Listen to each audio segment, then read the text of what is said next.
In the heart of a forgotten winter town, a storm was tearing through the night when a wounded German shepherd with amber eyes appeared at the doorstep Whoa, of a whoa, rugged easy there. man with It's okay, I won't silver-dusted hurt you. hair. He didn't know it yet, but this terrified creature was running from a darkness he once faced and failed to stop. Inside the cabin, the gentlewoman with auburn hair felt something strange, as if fate had guided this dog through the snow straight into their lives. But when shattered glass exploded across the floor and a scar-faced hunter in a camouflage coat stepped out of the storm, the truth hit like a strike of lightning. The dog wasn't just a victim, he was a witness, and the shadows chasing him were coming for them too. This is a story about healing, redemption, and the miracle hidden inside a pair of trembling paws. If you want more stories filled with loyalty, courage, and faith, hit subscribe, leave a comment, and join us on the next journey, because sometimes what we save ends up saving us. Winter pressed down on Old Briar Hollow like a heavy, unmoving hand. Snow throttled the roofs, wind gnawed at the shutters, and the street lamps shivered in their dull amber glow as if barely surviving the season themselves. Evan Mercer stood by the front window of the cabin he now called home, his silhouette carved against the dim lantern light inside. He was a man in his mid-40s, tall, broad-shouldered, with a body that still carried the disciplined posture of a former American Special Response officer. Years of service had left their marks on him, faint scars branching across his knuckles, a permanent tension in the jaw, and a faded burn near his collarbone. His face was angular and tired, sculpted by sleepless nights and memories he never invited, yet never managed to escape. His hair, once a crisp military brown, had begun to gray around the temples, softening a presence that otherwise felt carved from stone. Evan lifted a mug of cooling coffee, but he didn't drink it. His gaze was on the forest edge beyond the cabin, where the wind pushed the pine branches into frantic shapes. Something about winter nights brought back echoes of his past, gunfire hidden under thunderstorms, the metallic smell of fear mixed with dirt, the shouts he was too late to answer. He had been praised once for bravery, but gratitude from others never silenced the guilt he carried within. Behind him, Julia Mercer moved gently through the kitchen, her footsteps soft on the wooden floor. Julia was a woman whose presence softened the edges of the world. She was in her early 40s, tall and slender, with long auburn hair tied loosely at the nape of her neck. The delicate freckles scattered across her fair skin made her look younger whenever she smiled, though tonight the cold made her cheeks pale. She had the kind of calm that could quiet a room. Her voice was soft, warm, and carefully measured, shaped by years working as a trauma nurse before she retired to this remote corner, hoping to help Evan find peace. She knew his silences intimately, and she accepted them without question.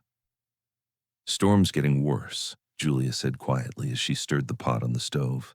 Evan didn't answer, but she didn't expect him to. His attention was fixed outside, not because of the storm, but because something in him felt the world wasn't as empty as it appeared. It was the same instinct that had saved his life more times than he could count, the same instinct he wished he could turn off now. The wind rose with a long, haunted cry that pressed against the walls of the cabin. Then, suddenly, thud, thud, thud, 3 knocks, firm, heavy, deliberate. Julia startled, the spoon clattering against the pot.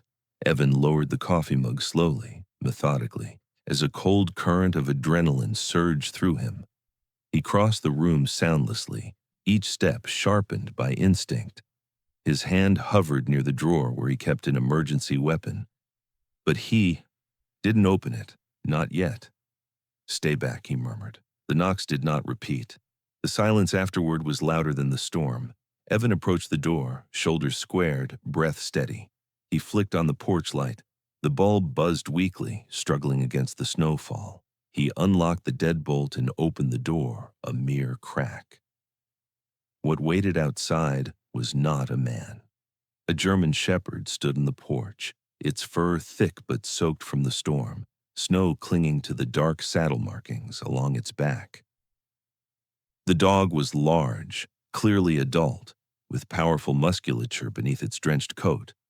Its left foreleg trembled violently, barely supporting its weight. Its ribs, though covered by fur, faintly pressed through, proof that it had been hungry for days. The dog's eyes were the most striking, bright amber, sharp with intelligence, yet drowning in desperation. A fresh wound marked the dog's hind leg, a shallow slash, not fatal, but painful. Evan knew immediately it wasn't from a fall or a branch. It was too clean, too straight. It looked like a cut made by something human. The dog didn't growl, didn't bark. It took one shaky step toward the door, then collapsed onto its haunches, its breath visible in short bursts of mist. Julia moved to Evan's side, one hand covering her mouth. "Oh, Evan, he's freezing." Evan knelt despite the cold seeping into his knees. He studied the animal the way he had once studied wounded officers, quickly, clinically, with a mind already calculating next steps. He extended a hand. The shepherd flinched, not from aggression but fear, lowering its head as though expecting pain. That reaction told Evan more than any words could. Someone had hurt this dog. "Easy," Evan whispered, his voice softer than he expected. "No one's going to hurt you here." Julia opened the door wider. "Bring him inside, Evan. He'll die if we leave him out here." Evan hesitated. Not because he didn't want to help, but because the dog's sudden appearance, the timing, the wound, the fear, none of it felt random. He scanned the snowy tree line.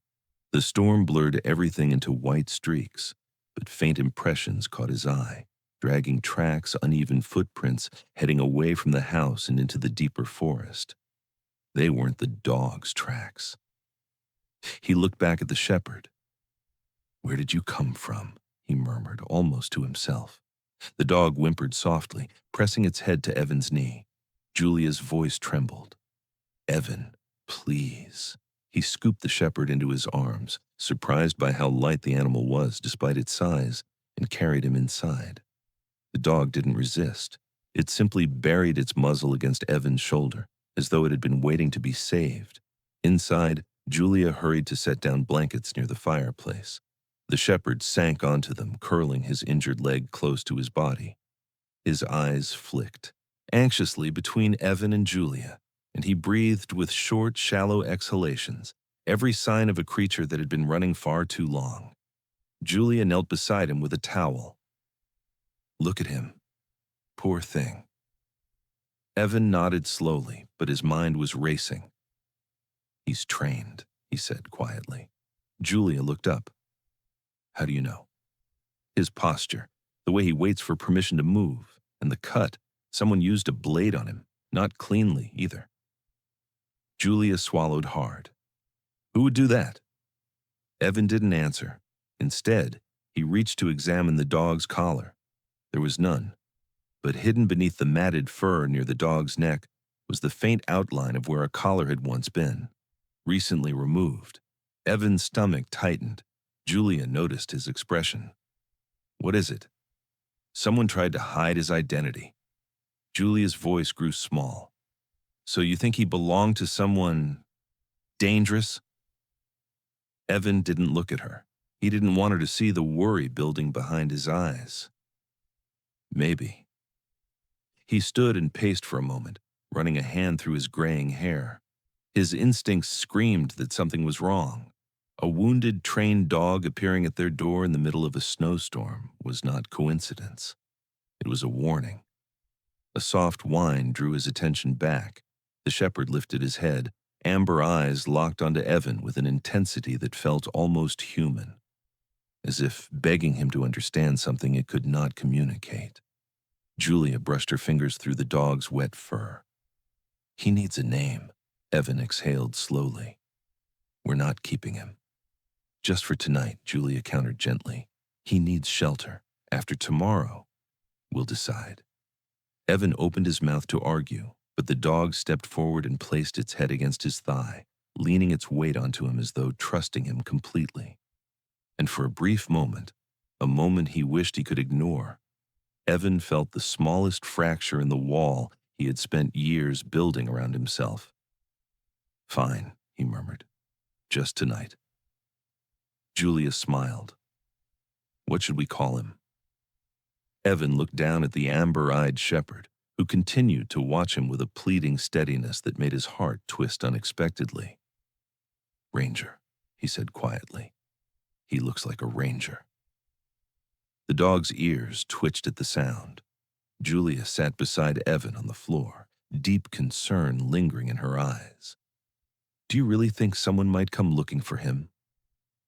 Evan didn't respond, because in that moment, as the fire crackled and the storm howled outside, he saw something through the window, a dark silhouette at the tree line, unmoving, watching.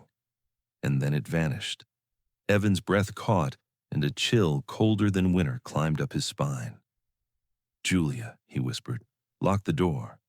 The chapter closes as Ranger lifts his head sharply, ears pricked, toward a sound only he seems able to hear, something approaching through the storm, something that doesn't feel human. Morning came slowly to Old Briar Hollow, as if the sun itself hesitated to intrude upon the cold stillness covering the town. The storm had passed, but winter remained a stubborn ruler. Frost clung to every surface, and the air held a breathless silence that made even the trees seem wary. Inside the Mercer cabin, a soft, uncertain warmth from the fireplace pushed back the cold in thin waves. Evan Mercer woke before sunrise, something he did out of habit rather than choice. Years of tactical training had conditioned him to sense unrest even in sleep. Last night had unsettled him deeply, not only because of the injured German shepherd now resting on the living room rug, but because of the silhouette he had seen at the tree line, a silent watcher masked by snow and darkness. Evan dressed quietly, pulling on a flannel shirt and thick coat. His movements were heavy yet controlled, his breathing steady but tinged with tension. When he stepped into the main room, he found Ranger already awake. The dog lay curled on the blanket Julia had arranged, but the moment Evan appeared, Ranger lifted his head, not with excitement, but with alert caution.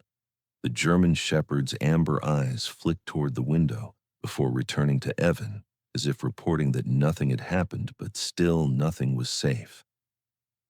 "You see everything, don't you?" Evan murmured. He knelt beside the dog, examining the injury along Ranger's hind leg. The wound wasn't deep but looked freshly aggravated. As Evan pushed aside some of the fur, his fingers brushed against a second injury he hadn't noticed last night. A faint, long abrasion underneath the belly, running diagonally from the ribs toward the lower abdomen. It was narrow, raw, and unmistakably patterned like something had been dragged across the dog's skin with force. Wire, barbed or twisted, applied deliberately. Evan's gut tightened. Ranger remained completely still, trembling only when Evan reached the midpoint of the wound. That kind of stillness, he knew, wasn't natural submission. It was learned obedience. Conditioning. Julia emerged from the kitchen rubbing sleep from her eyes. Her auburn hair was tied into a messy bun, and her oversized sweater made her look soft against the harsh morning light. She paused when she saw Evan crouched beside Ranger. "Is it worse?" "It's not new," Evan said quietly. "But it wasn't an accident." Julia knelt beside him. "What do you mean?" Evan pointed at the abrasion. "Wire. Someone tightened it until he couldn't move." Julia swallowed, a tremor running through her voice. Who would do something so cruel? Evan didn't answer immediately. Memories of his final mission resurfaced. Faces, boots, weapons, and a warehouse colder than ice despite the summer heat. People who turned living creatures into tools, weapons, products. "People without consciences," Evan finally said, "and people who don't like losing what they think they own." Julia reached out to gently pet Ranger's head. "Well, he's safe now." But Evan wasn't convinced. Ranger kept glancing at the front window, posture rigid, ears twitching at the slightest sound. Not the behavior of a dog simply grateful for shelter. This was the behavior of a sentry, or a fugitive. Evan stood and walked to the window. Outside, the world was white and still until he noticed something out of place in the snow, a single deep boot print near the edge of the porch. It wasn't his. Julia joined him and gasped softly. That wasn't there last night. No, Evan said. But someone was. He grabbed his gloves and stepped outside. Ranger pushed against the door, wanting to follow, but Evan blocked him gently with a firm hand. Stay. Ranger froze, suffering a quick internal conflict, the desire to obey versus the instinct to protect. Eventually, obedience won, and he backed away reluctantly. Outside, the cold was sharp enough to slice breath in half. The boot print was clear, deep, and pointed toward the woods.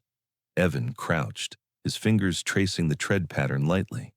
The print belonged to a heavy-duty tactical boot, military but not standard issue, private, rugged.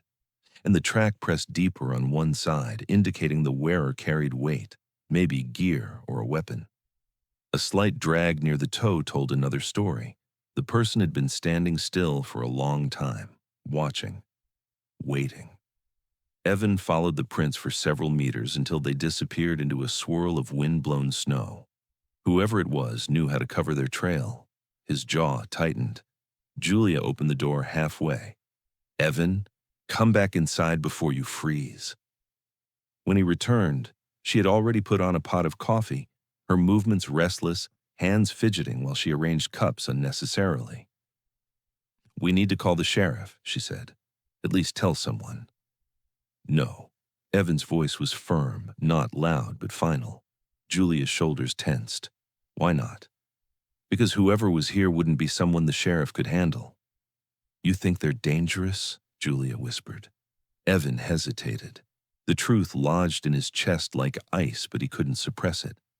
I think I've met men like that before. Julia studied him, concerned. She knew parts of Evan's history, enough to understand he had seen things too dark to recount. But she had never pried. Now, for the first time, he looked like a man forced to revisit a nightmare he thought he had outrun. You don't think they're after us, do you? She asked. Not us, Evan replied. His eyes drifted to Ranger. Him.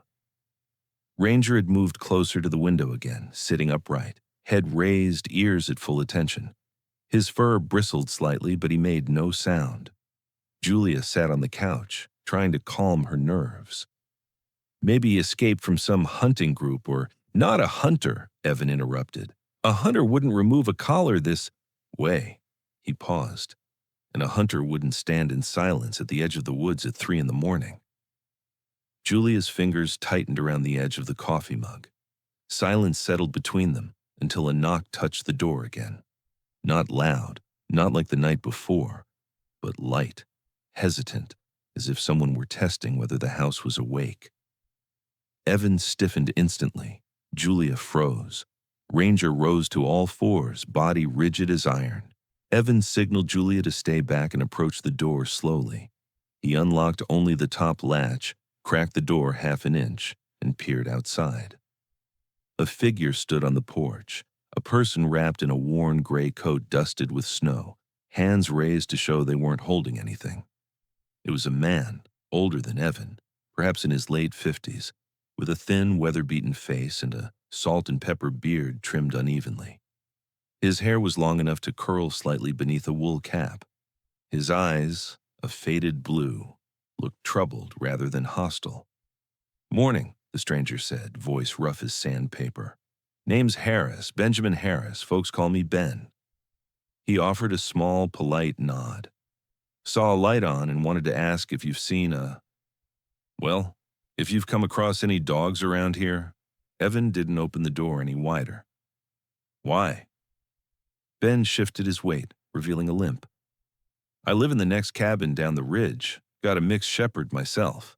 She ran off last night when the storm started. Thought maybe she'd ended up this way. Evan watched him carefully. Ben's coat was frayed at the sleeves, patched in places, a practical garment, not tactical. His boots were old leather work boots, not the ones that left the prints outside. His hands were rough, calloused, with long-healed scars that suggested woodworking or manual labor, not combat. His posture was open, his eyes genuinely worried. He was lying about nothing except maybe the depth of his concern. "We haven't seen another dog," Evan said carefully. Ben exhaled, shoulders sinking slightly. "Well, thanks anyway." He turned to leave, moving slowly because of his limp. Julia whispered behind Evan, "Should we tell him about Ranger? Maybe he knows something." "Not yet," Evan murmured. He shut the door slowly, but not before he noticed something peculiar. Ben's footprints in the snow did not match the ones Evan had tracked earlier. When Evan turned around, Ranger was staring at the closed door with a low, rumbling growl vibrating in his chest. A growl directed not at Ben, but at something else, something farther away, something neither Julia nor Evan could see. Evan felt the dread settle in his chest like a cold stone. Someone had come looking for Ranger, but someone else had come hunting. The morning wind clawed through Old Briar Hollow with a metallic bite, carrying the sharp smell of winter steel, the scent of snow scraped across frozen pavement, of iron-cold air pressing against the lungs. Evan Mercer tightened his grip on Ranger's leash as they walked down the slush-covered sidewalk toward the old veterinary clinic. Ranger trotted closely at his side, alert but silent, his amber eyes darting toward every engine rumble and shifting shadow along the street. Even in daylight, the dog moved like a creature expecting danger. Evan knew the feeling well. He often moved the same way. The clinic rested at the end of Main Street, a squat, weather-beaten building with peeling blue paint and a sagging roofline. A wooden sign hung above the door, its lettering faded but still readable. Briar Hollow Veterinary Care, Dr. Samuel Hensley. A few locals still called it Hensley's Place, though many now drove to bigger towns for care. Inside, the air smelled faintly of antiseptic and old pine cleaner. A bell jingled overhead as Evan entered, bringing Ranger beside him. The reception area was modest, 2 worn chairs, a desk cluttered with paper forms, and a bulletin board filled with outdated notices. A woman in her late 20s sat behind the desk, her brown hair pulled into a neat ponytail. Her features were soft, with round cheeks dusted in freckles and warm hazel eyes that brightened when she saw Ranger. She wore a simple blue scrub top and introduced herself immediately. "Morning, I'm Stephanie." Her voice carried polite calm. "Dr. Hensley will be right with you. He's just finishing up with a farm dog." Evan nodded, not interested in conversation. Stephanie, however, glanced curiously at Ranger's tense posture. "He looks like he's been through a lot." "He has," Evan replied shortly. His tone wasn't unfriendly, but it carried a weight that discouraged further questions. Stephanie, sensing the boundary, returned to her paperwork quietly. Moments later, the door to the back room swung open and an older man stepped through. Dr. Samuel Hensley was in his early 60s, tall but slightly stooped, with wispy white hair and a neatly trimmed beard that softened a face lined by years of work and worry. His eyes, however, remained sharp and intelligent, a deep storm gray that took in every detail with careful precision. He wore a green plaid shirt beneath a faded lab coat, the name Dr. Hensley embroidered in pale thread over the pocket. "Well now," Hensley said, voice gravelly yet kind. "What do we have here?" "Found him on my porch during the storm," Evan answered. "Injured. Wanted you to take a look." Hensley approached Ranger slowly, respectfully, kneeling down with the familiarity of someone who had handled thousands of animals. Ranger's ears flicked, but he didn't retreat. He allowed Hensley to touch his leg, sniff his hands, and inspect the wound. "Good boy," Hensley murmured. "Strong, smart, and definitely trained." He glanced up at Evan. "You didn't pick this one up from the pound." "No," Evan said. "He came to me." Hensley gave a soft, knowing grunt. Dogs like this don't just wander off. He stood and motioned toward the back room. "Let's do a scan. I want to check for a chip." Evan followed him into the examination room, a small space with white tile floors, cabinets full of tools, and a metal table that glinted coldly under fluorescent lights. Hensley lifted the scanner and passed it slowly over Ranger's neck. At first, nothing happened. Then, beep! A number flashed onto the screen. Hensley frowned. Found one, but this is strange. He walked to his computer, typing in the code. Evan waited, feeling the air tighten. Ranger paced the room anxiously, claws clicking on the tile. After several long seconds, Hensley leaned closer to the screen. "The registry is partly corrupted. Someone's tried to wipe the data." "Tried?" Evan repeated. "The origin code is intact. Whoever tampered with it didn't know how to fully erase it." Hensley turned the monitor so Evan could see.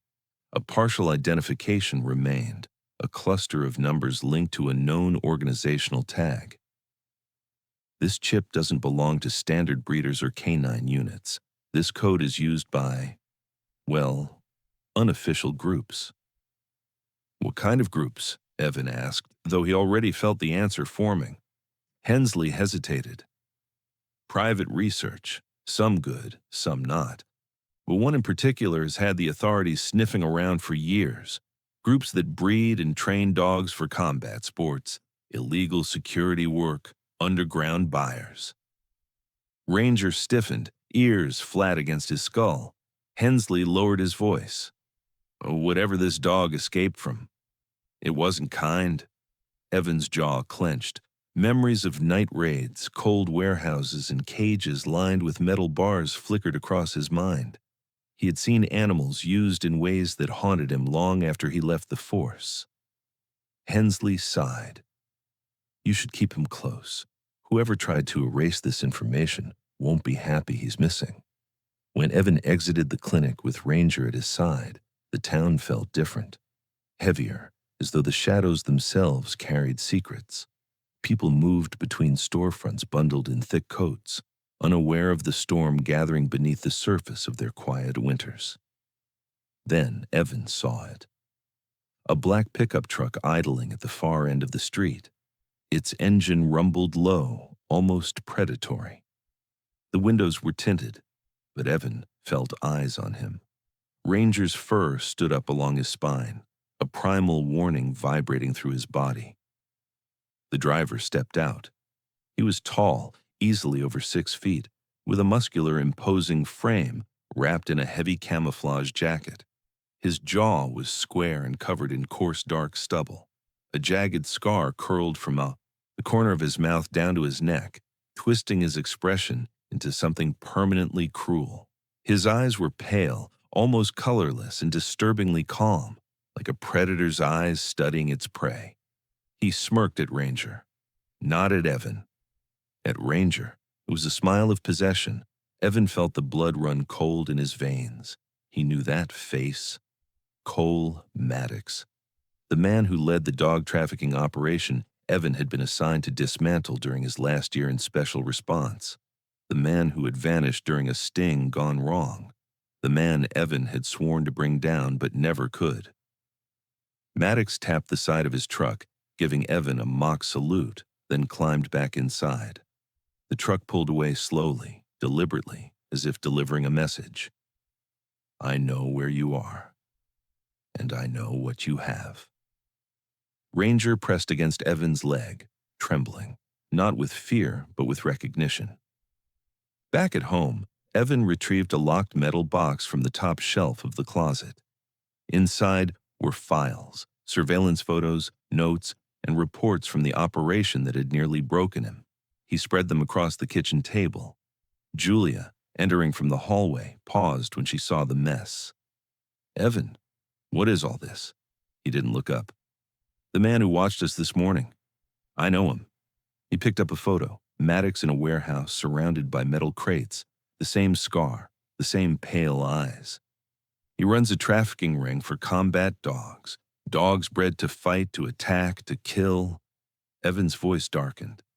He was my target before I left the force. Julia's breath hitched. You think Ranger belonged to him?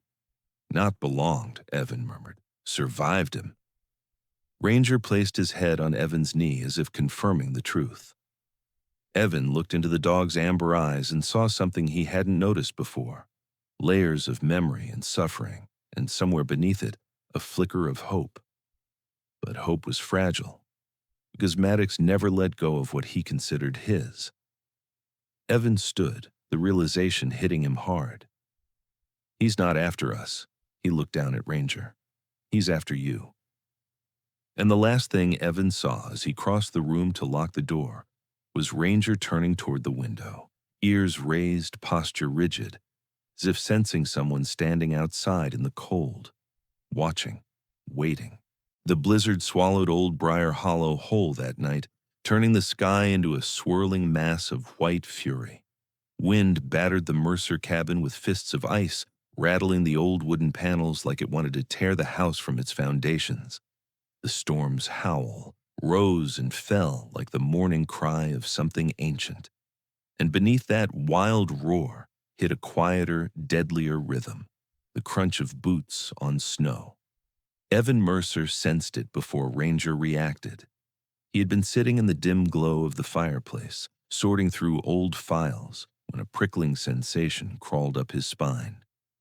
His instincts, those that had saved him countless times in the field, tightened like a vice around his chest. Something was wrong. Something was coming. Ranger rose first, silent as a shadow, head turning sharply toward the window. His posture transformed instantly from resting dog to hardened sentinel, muscles coiling beneath his thick fur. His amber eyes narrowed, tracking movement beyond the blowing curtains of snow. Julia stepped into the room holding 2 mugs of tea. She froze when she saw Ranger's stance. Evan, what's he looking at? Evan didn't answer. He crossed the room in 3 long strides and gently moved Julia behind him. His voice was low, calm, but laced with urgency. Julia, go to the safe room, now. She paled. Evan, now Julia. His tone left no room for negotiation. The safe room, built after Evan's transition from special response, was reinforced steel hidden behind a bookshelf. Julia obeyed, though fear clouded her soft features. She brushed her auburn hair from her face with trembling fingers before slipping behind the panel. Evan waited until the heavy latch clicked. Outside the window, a faint glow moved through the blizzard. Headlights, then another pair. Someone was approaching the cabin, on foot. Evan clicked off the lights. The room plunged into near darkness, illuminated only by the fading orange crackle of the fire. Ranger positioned himself directly in front of Evan, shoulders lifted, tail still, breathing slow but ready. You stay with me, Evan whispered. Ranger didn't look back. He didn't need to. A figure appeared at the edge of the porch light, tall, broad, wrapped in a heavy tactical coat patterned in winter camouflage. Cole Maddox. Even through the blur of the storm, Evan recognized the hulking frame, the predatory posture, and the jagged scar twisting his mouth into a permanent sneer. But he wasn't alone. 2 men flanked him, both suited in dark winter gear. One was thin and wiry with a narrow face, unshaven jaw, and eyes that flicked nervously. Someone used to doing dirty work but not leading it. The other was bigger, with a blocky build, shaved head, and deep-set eyes that carried an unsettling emptiness. If Maddox hired these men, they were capable and dangerous. The wiry one lifted something, a metal rod long and gleaming under the porch light. The blocky man carried what looked like a pry bar. Maddox himself held nothing, but his silence was far more lethal. Evan braced himself. Come on, then, he muttered under his breath. Let's get this over with. The first impact came like a gunshot. Crack. The living room window shattered inward, spraying shards of glass across the floor. Ranger lunged sideways, shoving Evan back just in time to avoid a jagged piece of glass that speared the armchair. Cold winter air knifed into the cabin. The wiry man clambered through the broken frame first. Up close, his face revealed more details: thin cheeks, a narrow, crooked nose, chipped front tooth, and darting eyes full of twitchy malice. He moved with the desperation of a man who had long passed moral boundaries and found comfort on the other side. He spotted Ranger and grinned. There he is. He didn't get the chance to take another step.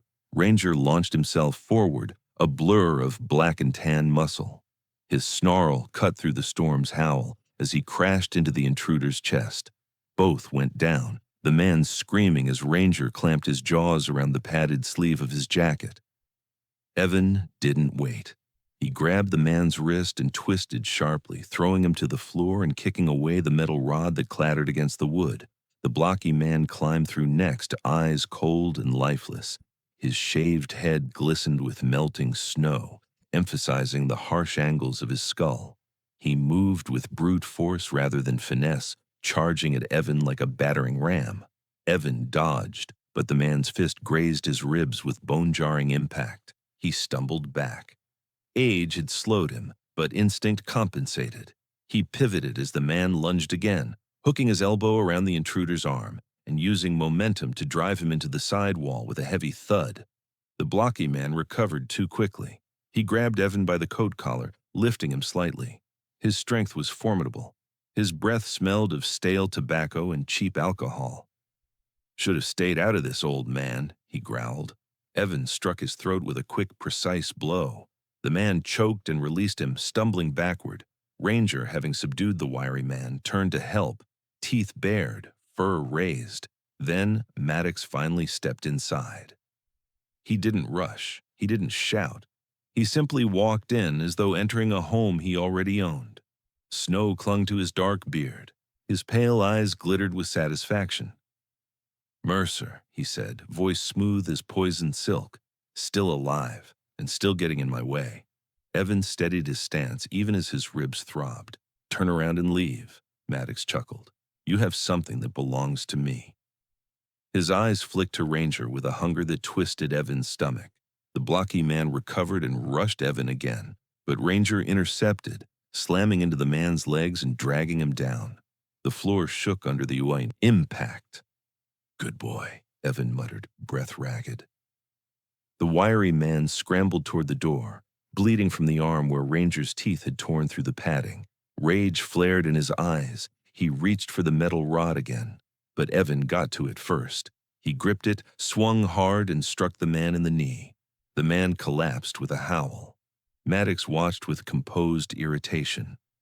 Enough of this. He stepped forward and drew a concealed blade from his sleeve. A long hunting knife, its steel gleaming even in the dim firelight. He lunged at Evan. Evan blocked the strike with the rod, sparks snapping off the metal. Force vibrated through his arms. Maddox was stronger, faster, driven by a monstrous obsession. The knife slashed again, grazing Evan's forearm.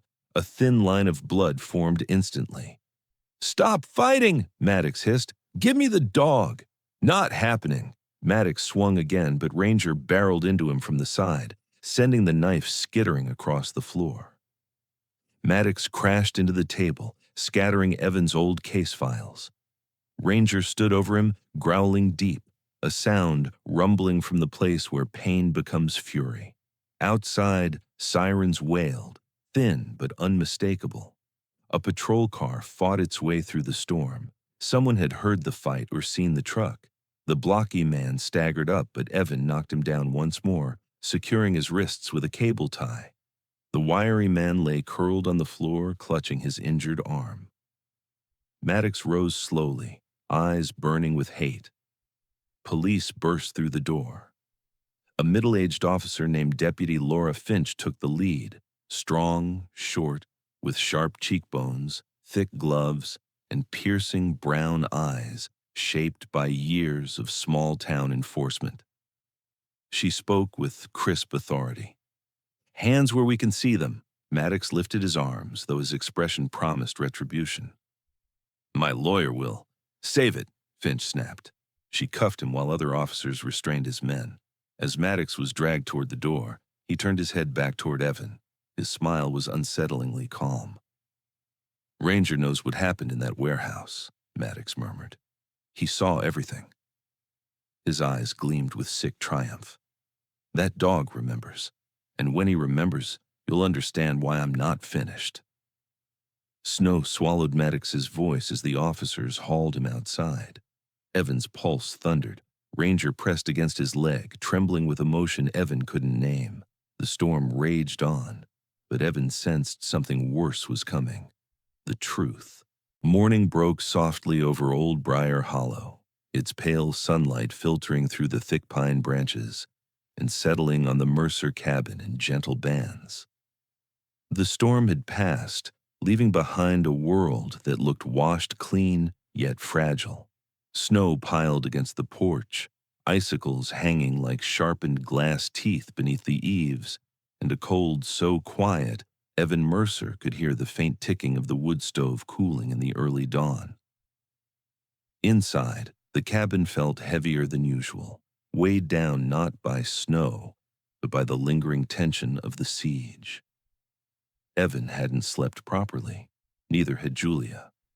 Ranger, curled near the hearth, had drifted in and out of uneasy dreams, occasionally twitching as if reliving that chaotic moment when glass shattered and shadows lunged through the cold. Evan sat at the kitchen table with a mug of untouched coffee.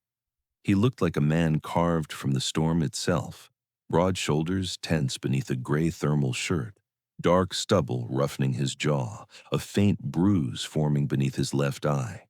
His face, once unshakably firm, now carried a softness of conflict. Duty pulled him one way, the bond with Ranger pulled another. The thought that had haunted him all night returned again. Ranger's not safe here. Julia entered quietly. Her auburn hair was tied into a loose braid, and there were faint purple smudges beneath her eyes. Despite exhaustion, she moved with a calm grace, steady, warm, grounded. She placed a gentle hand on Evan's shoulder. "You're thinking about it again," she said softly. He didn't answer immediately. He stared at the steam rising in thin, twisting strands from the mug. "I can't let Maddox, or anyone connected to him, use Ranger to get to us again," Evan said at last. "If I send him to the Animal Protection Center in Ashford Ridge, they'll hide him in their secure unit. New identity, new placement. No one will find him." Julia sat across from him, worry softening her voice. "And what about Ranger? Being separated like that? After everything?" Evan clenched his jaw. "He'll be safe." "And will you?" she asked gently. A silence fell between them, thick, layered with unspoken fears. The only sound was the faint groan of the cabin timbers adjusting to the morning chill. By late evening, Evan had packed the essentials for the next day's drive.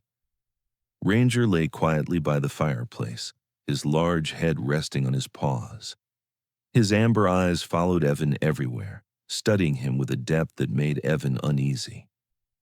Finally, when Evan retreated to the bedroom to check documents for the last time, Ranger stood up and padded slowly down the hallway.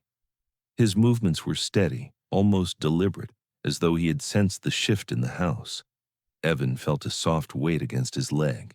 He looked down. Ranger sat beside him, head lowered, one paw resting gently on Evan's boot. Then the dog leaned forward and placed his head on Evan's thigh, his silent, humble plea. Something inside Evan cracked. He placed a hand on Ranger's neck, feeling the warmth beneath the thick fur, the subtle tremor still lingering in the dog's body after the night's terror. "You're making this difficult," Evan whispered, voice thick. Ranger lifted his head, eyes shimmering with a sadness that felt too human to ignore. Julia, standing quietly by the doorway, didn't interrupt. She simply watched with a soft, knowing look. When Evan met her gaze, she smiled faintly, stepping closer. "Some animals," she said, touching his shoulder, "don't come to us by accident. They come because they're looking for a home or a reason to trust again. Her eyes glimmered with gentle certainty. Maybe he didn't run here to hide, Evan. Maybe he ran here to find us. Evan exhaled slowly. Outside, the branches rustled in the faint wind, as though the forest itself waited for his answer. He looked back at Ranger, this loyal, wounded creature who had thrown himself between Evan and death more than once in just a single night. Family, Evan murmured. Is that what you're asking for? Ranger pressed closer, tail thumping once against the wooden floor, a sound so small but brimming with hope. That night, Evan didn't sleep with the same heaviness. Something in him had shifted. He wasn't sure what decision he'd make in the morning, but the fear that once clouded his judgment had thinned, replaced by an unfamiliar warmth. At dawn, the world was clear. The sky was a crisp blue, the snow glittering like fine glass dust beneath the rising sun. Evan stood on the porch, bundled in his winter coat, watching the light seep through the treetops. Ranger sat at his side, close enough their shoulders touched. Julia emerged, carrying a small metal tag and a leather collar she'd polished the night before. "You should be the one to give it to him," she said. Evan took the collar, turning it over in his hands. The metal tag shone faintly under the morning sun. He knelt, meeting Ranger's steady gaze. "This is your last chance to run, buddy," Evan said quietly. "Once this goes on, you're one of us." Ranger lifted his chin slightly, leaning into Evan's hand with quiet acceptance. The collar clicked into place. The tag glinted. Ranger Mercer. Julia wrapped her arms around Evan from behind, resting her cheek on his shoulder. "You did the right thing," she whispered. Evan let out a breath he'd held for months, years maybe. "Feels like he did the right thing choosing us," he said. Ranger stepped forward into the snow, not with the hesitant gait of a wounded stray, but with the grounded confidence of a dog who finally knew where he belonged. His tail swayed in an easy rhythm. He glanced back at the cabin, then at Evan and Julia, his new pack, and barked a single bright note that echoed through the frosted pines. For the first time in a long while, Evan felt the weight of his past loosen, replaced by a sense of renewal he never thought he'd have again. Sometimes what we save saves us right back. And as the three of them walked down the snow-lined road toward the warming sun, Evan knew this wasn't the end. It was the beginning of something he hadn't dared hope for, a family rebuilt from scars, a home reclaimed from fear, a future waiting beneath the thawing frost. There are moments in life that seem purely accidental. A stray dog lost in a snowstorm, a former special operative living in quiet isolation, or a heart carrying wounds time has not yet healed. But sometimes, those small, fragile moments are how God whispers to us that miracles still exist. Ranger didn't just find a new home. Evan didn't just rediscover the faith he thought he had lost. Julia didn't just see her family grow stronger. All of them found their way to one another at the exact moment they needed it most, as if guided by an unseen hand, gentle yet powerful. In our everyday lives, we often walk past miracles without recognizing them. A kind glance, a comforting hug, a loyal companion, or simply the presence of someone who helps us endure one more day. God may not send angels in the way we expect, but he sends them in the form of ordinary people, and sometimes in the shape of a German shepherd named Ranger. If this story touched your heart even a little, if it reminded you that love is real, that healing is possible, and that God is still working through the simplest parts of our lives, share it with someone who may need a spark of hope. Leave a comment and tell me what it meant to you. And if you want to continue walking with us through stories of kindness, loyalty, and everyday miracles, subscribe to the channel so you never miss another journey. May God bless you and your family, grant peace to your heart, and shine his light upon the path you walk. Amen.